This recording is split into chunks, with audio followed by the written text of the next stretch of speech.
بسم اللہ الرحمن الرحیم. السلام علیکم. میں ہوں کرامت مغل اور میرے ساتھ ہیں رضوان بھائی جو کہ چہرہ ہیں پی ٹی آئی کا. رضوان بھائی آپ نے پہلے تو آپ کو بہت بہت مبارک ہو, آپ نے اپنا ایک یوٹیوب شروع کر دیا. چلیں ڈائریکٹ آواز آپ لوگوں تک اپنی پہنچائیں گے. اپنے ٹائم دینے کا شکریہ. مجھے بتائیں, ڈار صاحب کو آپ نے بھی دیکھا, ہم نے بھی دیکھا, سارے ملک نے دیکھا, جو درد دل رکھتے ہیں اس ملک کے لیے, ان کو تو دل کڑ گیا دیکھ کے. انہیں تکلیف ہوئی یہ ہو کیا رہا ہے اس ملک کے ساتھ. جب آپ نے ان کو طیارے سے اور اوپر لکھا ہو پاکستان ایئر فورس اور وزیر اعظم کے پروٹوکول کے ساتھ وہ واپس آئے, جب ہم نے دیکھا ہے ملک میں لینڈ کرتے وقت, تو کیا فیلنگس تھی آپ کی؟ دیکھیں, مجھے ایک لمحے کے لیے ایسا لگا کہ میں ایک جنگل کے اندر رہ رہا ہوں. میں کوئی ایتھوپیا جیسے شہر ملک میں رہ رہا ہوں, میں کوئی افریقہ جیسے ملک میں رہ رہا ہوں جہاں پر قانون کی کوئی ویلیو نہیں ہے, کوئی عدالت نہیں ہے, کوئی جج نہیں ہے, کوئی ہماری ایف آئی اے نہیں ہے. وہ آیا ایئر فورس کے طیارے میں آیا. اس کے ایئر فورس کے طیارے میں آنے کا یہ مقصد نہیں تھا کہ اس کے پاس ٹکٹ کے پیسے نہیں تھے. اس کا ایئر فورس کے طیارے میں آنے کا مقصد صرف یہ تھا کہ اس نے تمام اداروں کے منہ کے اوپر ایک چپیڑ ماری ہے کہ ہم جب مرضی چاہیں اس ملک کو لوٹیں, جب مرضی کھائیں, جب مرضی چاہیں ہم اس ملک کو کھائیں, جب مرضی. ہم نے پورے سسٹم کو اپنے گھر کی لونڈی بنایا ہوا, پورے سسٹم کو اپنے گھر کی لونڈی بنا کے رکھا ہوا. ہم جب مرضی چاہیں اس کو آزاد کریں, جب مرضی چاہیں اس کو پکڑ کے اپنے کمرے میں باندھ لیں. تو کیا کیا کیا ثابت کیا اس نے؟ Air force, Pakistan air force پیچھے لکھا ہوا تھا. ہماری ایئر فورس ہماری شان ہے. اصل پی ایم کے پروٹوکول کا تھا, پی ایم کا پروٹوکول تھا نا, پرائم منسٹر کا پروٹوکول تھا. دیکھیں, چور جو ہوتا ہے نا وہ چوروں کو لے کے آتا ہے نا. اب اتنا کوئی مطلب شرمندگی کا باعث تھا کہ پوری دنیا کو پتا تھا کہ یہ شخص بھاگا ہے اس ملک سے کرپشن کر کے. مودی پنچر والا کا بیٹا جو ویسپا کے اوپر 1986-87 میں پھرتا تھا, جس کے دبئی میں اب ٹاورز ہیں, جس کے بیٹے کے دبئی میں ٹاور ہیں, اپنے ٹاور. لوگوں نے شاید نوٹس نہیں کیا. خوشخبری اس میں یہ ہے کہ علی ڈار بھی اس طیارے میں آئے ہیں. او ہو, مطلب چوروں کی پوری فیملی پہنچ رہی ہے. تو اللہ, ابھی دیکھیں نا, آج ایک پینک کریٹ کیا ہوا کل سے نون لیگ نے کہ جناب ڈالر نیچے آ گیا اور جناب اب چیزیں سستی ہو جائیں گی. 3 دن پہلے مارکیٹ سے ڈالر شارٹ کیا گیا, بے تحاشا شارٹ کیا گیا. یہ ایک فریکوینٹ چل رہی ہے, ان کا کاروبار ہے. ابھی خان صاحب نے اپنی اسپیچ میں بتایا بھی ہے کہ یہ ڈالر صرف اس لیے سستا کرتے ہیں کہ روپوں میں ڈالر زیادہ آتے ہیں, پھر یہ ڈالر اکٹھے کرتے ہیں اور یہ باہر بھاگ جاتے ہیں. اور جب باہر بھاگتے ہیں تو پھر پریشر آتا ہے, پریشر آتا ہے تو پھر ڈالر بوسٹ کرتا ہے. جیسے 2018 میں انہوں نے ڈالر کو 100 روپے کے اوپر روک کے رکھا.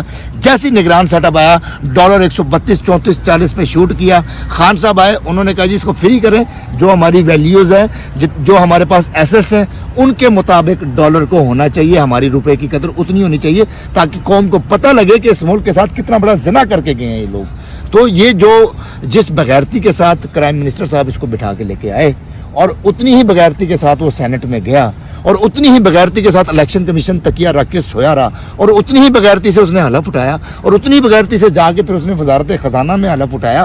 اور ایک وہ تو کہہ رہے ہیں لوگ بلے کو بٹھا دیا, میں اب یہ کہتا ہوں کہ پپی کو بٹھا دیا ہے. بلا نہیں ہے یہ, بلا جو ہوتا ہے وہ نسلی جانور ہے, اس کو پالنا سنت ہے. یہ پپی ہے, پپی جو حرام ہوتا ہے, جو باہر ہوتا ہے, گھر سے باہر رکھا جاتا ہے. اگر گھر میں آئے تو فرشتے نہیں آتے, تو جب یہ گھر میں آیا نا تو انشاءاللہ یہاں برکت نہیں آئے گی. اب انشاءاللہ تعالیٰ آپ دیکھیں گے یہ ملک کو تباہ کرے گا. اس معیشت کی ڈوبتی ہوئی معیشت کو سنبھالا دیں گے. جو 4 سال خان صاحب نے غلطیاں کی ہیں وہ سدھار دیں گے. ایڈا آکسیجن دا سلنڈر لے کے آیا نا نال, سدھار دے گا. ایڈا بیری جہاز اس نے سیدھے کتن جب یہ 2018 میں 17 میں گیا, اس سے جاتے ہی مفتی اسماعیل صاحب وزارت خزانہ کے امور جنہوں نے سنبھالا, انہوں نے آتے ہی کہا کہ جو بھی نئی گورنمنٹ آئے گی وہ پہلے IMF کے پاس لازمی جائے گی. ہمیں ڈالر بڑھانا پڑا کیونکہ اسحاق ڈار صاحب, مطلب چور کا بھائی بغیرہ, وہ کدے نہ کدے تیرا, ایک فٹے منہ دوسرا در فٹے منہ, مطلب دونوں ہی بغیرہ تو دونوں ہی لانتی. وہ کہہ رہے ہیں کہ اسحاق ڈار صاحب جیسے ہی باہر گئے, مفتی اسماعیل صاحب آگے بیٹھے, ڈالر 128-30 پہ یہ لے گئے تھے. انہوں نے کہا جی اسحاق ڈار صاحب نے روکا ہوا تھا, فلانا کیا ہوا تھا, ڈمکا. اس چکر میں 23 ارب ڈالر آپ نے مارکیٹ میں لگایا. صحیح, ٹھیک ہے. آپ ان سے کیا امید کرتے ہیں؟ آپ یہ کیا کریں گے؟ یہ دوبارہ آ کے اپنے داماد کے پلانٹس منگوائیں گے باہر سے, اپنے داماد کے لیے نیشنل گریڈ سسٹم میں سے گریڈ لگوائیں گے. 70 سے 80 کروڑ, میں نے پچھلے 2-3 دن پہلے بھی ایک جگہ بتایا, 70 سے 80 کروڑ کا گریڈ اسٹیشن لگتا ہے. اپنے اس اتحاد سوسائٹی کو بڑھانے کے لیے سرکاری روڈ ڈلوائیں گے, سرکاری سیویج ڈلوائیں گے. ہمیشہ انہوں نے ایسے کیا, ہمیشہ اسی طرح انہوں نے بینیفٹس لیے, اور اسی طرح یہ ملک کو دن بہ دن نیچے لے کے گئے. جب ان کے حالات خراب تھے मुल्क के हालात ठीक थे, आज इनके हालात ख़राब हैं, मुल्क के हालात इनके हालात ठीक हैं, मुल्क के हालात ख़राब हो गए हैं। तो ये क्या, मुझे नहीं समझ आती। आप काफ़ी चीज़ों को देखते हैं। खान साहब 4 साल में क्या कोई आपके ज़हन में या नज़र में ऐसी कोई चीज़ आई है जो उन्होंने लोगों पे ट्रस्ट किया या इकॉनमी को संभाला, सही तरह नहीं दे पाए?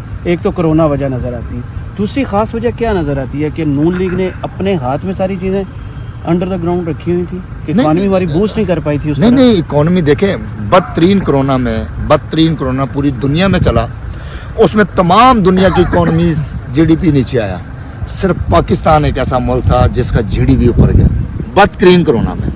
अच्छा, दूसरे नंबर पे खान साहब की स्ट्रेटजी बिल्कुल सही जा रही थी। बदकिस्मती से हुआ क्या है, देखें लोग कहते हैं ना खान साहब ने एहतसाब नहीं किया, खान साहब ने सजाएं नहीं दिलाई।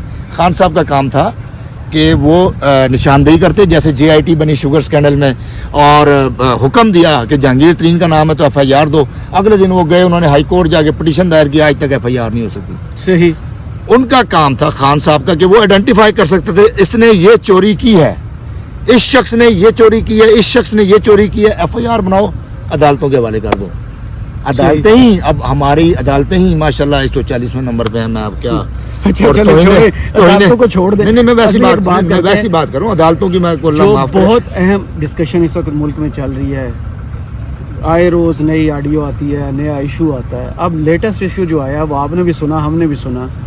एक तो खान साहब के बारे में प्रोपेगेंडा इस वक्त जारी है जी कि वो साइफर पर उन्होंने कहा कि हम खेल खेलेंगे, इसको यूज़ करेंगे।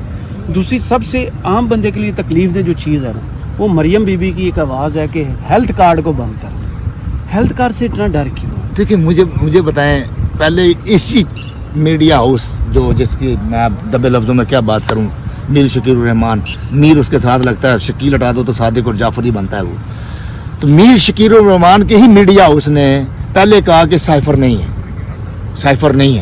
साइफर झूठा है, साइफर फलाना है। अच्छा, वहाँ पर मैं क्लियरेंस ये कर दूँ करामत भाई कि साइफर मौजूद था, नेशनल सिक्योरिटी काउंसिल का इजलास बुलाया गया, चारों हेड्स में कौन था? Joint chief of army staff, chief naval, chief air staff, वजीर आजम पाकिस्तान, वजीर दिफा, वजीर दाखिला, ये सारे लोग अंदर बैठे, 12-14 लोग। उन्होंने साइफर को पढ़ा, साइफर को पढ़ने के बाद उस पर वेट किया कि हाँ मुदाखलत हुई है। मुदाखलत होने के बाद उन्होंने कहा कि अमेरिकन एम्बेसडर को बुलाया जाए, उसको बुलाया, उसको डिमार्च किया। इट्स मीन साइफर था तो आपने एक दुनिया की जो सुपर पावर है अमेरिका, उसके सफीर को बुला के आप डिमार्च कर रहे हैं। आप वैसे कोई सलाम दुआ के बगैर गुजर के तो देखें, उसके आगे से वो तुम्हें नंगा करके रख देता है। सही। अब जब साइफर मौजूद था तो डिमार्च हुआ। नंबर 1, खान साहब उधर सच्चे हो गए। दूसरे नंबर पे यही मीडिया हाउस कहता था कि साइफर नहीं है, आज यही मीडिया हाउस कह रहा है कि साइफर है। अल्लाह बड़ा बेनियाज है, अल्लाह की लाठी बड़ी बेआवाज है। अपने मुंह से ना वो हजरत नूह अलैहिस्सलाम ने कश्ती बनाई ना, तो लोगों ने जाके उधर नजासत फैला के आ गए। हजरत नूह अलैहिस्सलाम गए तो वो बड़े परेशान हुए, अल्लाह से पूछा या अल्लाह, ये उन्होंने कहा बेफिक्र हो जाओ। अल्लाह ने कोढ़ की बीमारी डाली, फिर वो सारी की सारे लोग गए, वो एक बंदा उसके अंदर गिरा, वो कोढ़ की बीमारी थी, उधर गिरा, जहाँ पर नजासत हुई थी उसके जिस्म पे लगा, वो ठीक हो गया। उसने जाके पूरे पिंड को बताया, पूरे गांव को बताया, जी ये तो वहाँ से ठीक हो रही है बीमारी। वो सारे आए, उन्होंने सारी नजासत साफ करना शुरू कर दी। तो जियो की भी यही मिसाल है। अच्छा, पहले ये इल्ज़ाम लगाते हैं, इल्ज़ाम लगाया साइफर नहीं है, अब कह रहे हैं साइफर है। तो ये वो हजरत नूह अलैहिस्सलाम की कौम है, वो उनसे भी गए गुजरे हैं कि ये मतलब किधर, मैं क्या मिसाल दूं आपको? मैंने आपको बड़ी खुल के मिसाल दे दी कि नजासत को साफ भी उन्होंने किया जिन्होंने नजासत की। तो आज ये नजिस लोग हैं, ये नापाक लोग हैं, ये बेसिकली इमरान खान के वजूद को किसी तरह डाउन करना चाहते हैं, जो ये कर नहीं सकेंगे, क्योंकि इमरान खान का वजूद टोटली इस वक्त बिलीव कर रहा है ला इलाहा इल्लल्लाह मोहम्मद रसूलुल्लाह। पिछले कुछ दिनों से काफ़ी अरसे से एक कादियानियों का सेटअप चलाया हुआ था जी, कादियान। परसों मेरे लीडर ने खड़े होकर कहा वहाँ पर कि कुरान पाक में अल्लाह ताला ने फरमा दिया कि आप सल्लल्लाहु अलैहि वसल्लम आखिरी नबी हैं, इसके बाद डिबेट ही नहीं बनती। बिल्कुल सही, इसके बाद डिबेट ही नहीं बनती। डिबेट क्या नहीं बनती? उन्होंने कहा, इमरान खान साहब ने, कि इसके बाद डिबेट ये नहीं बनती कि वो है या नहीं है, जो नहीं मानता वो काफिर है। जो नहीं मानता वो काफर है, जो मानता है वो मुसलमान है। तो उन्होंने वो कादियानी मिर्जइयों की वो चीज़ें इनकी दफन कर दी ज़मीन के अंदर, गाड़ के रख दिया इनको। अब ये नया काम इन्होंने शुरू किया। पहले ये कह रहे थे कि असी कुड़ी नहीं ब्याई, हुण कहंदे जी असी ब्याहती सी हुण बच्चा होने वाला। मतलब पहले कहंदे साइफर नहीं है, हुण कहंदे जी साइफर है। पहले कहंदे असी ब्याई सी नसाई सी, हुण कहंदे नहीं जी असी दित्ती है आपे ही। तो हुण अल्लाह ताला ने, अल्लाह ताला सबसे बड़ा प्लानर है। अल्लाह ताला ने इनको सारों को दुनिया के सामने नंगा करना था, वो हो गए। मेरा वजूद इधर खड़ा हुआ है ना, आपका वजूद इधर खड़ा हुआ है। हमारे इस वजूद को असल जिंदगी शुरू होनी है मरने के बाद। बिल्कुल ऐसे ही। उस वजूद को कायम रखने के लिए आपने यहाँ हलाल खाना है।